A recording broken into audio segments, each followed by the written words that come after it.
segelas teh. Enak banget saya. Karena itu minum yang pertama. Kemudian ketika dijok lagi, jok buatan Pak Hasan, jok meneh. Mungkin kedua masih enak, tapi berkurang.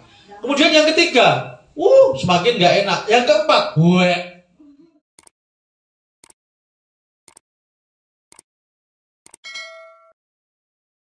Ibnul Qayyim mengatakan orang bahagia itu ketika satu, sabar saat diuji.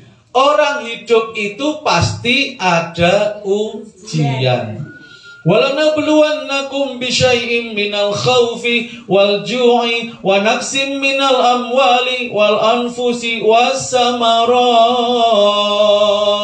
Orang itu dalam hidup pasti diuji oleh Allah. Walanabluwannakum, aku Allah pasti menguji kamu semua. Yang pertama dengan khauf.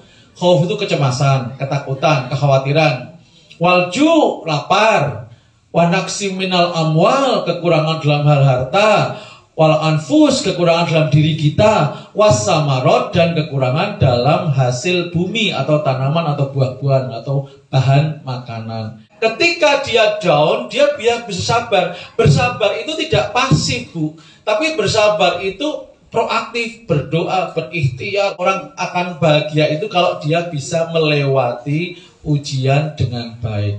Kalau kita ada cobaan, ada ujian kok kita bisa melewati, itu nanti akan diganti oleh Allah dengan kebahagiaan yang tidak terhingga.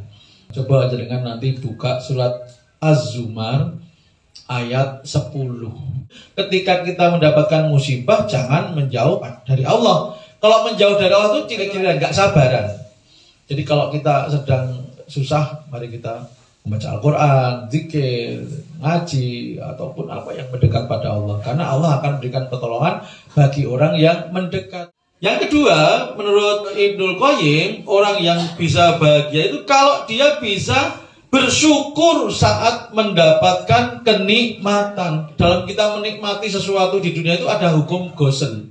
Ketika kita menikmati dunia itu tidak akan pernah ada puasnya, tapi kita bisa mendapatkan kesenangan, kepuasan ketika mau bersyukur. Kenikmatan dunia itu akan mudah orang merasa bosan. Jadi ketika kita minum yang pertama ini sangat enak, Bu. Saya disuguh sama Bu siapa? Dalam ini? Bu Tias. Bu Tias nyuguh saya segelas ini teh. Enak banget saya. Karena itu minum yang pertama. Kemudian ketika dijok lagi, jok buatan Pak Hasan, jok meneh. Mungkin kedua masih enak, tapi berkurang. Kemudian yang ketiga, semakin gak enak. Yang keempat, perut kita udah gak terima. Menikmati dunia dalam waktu tertentu akan mengalami kebosanan, akan menurun tingkat kenikmatannya.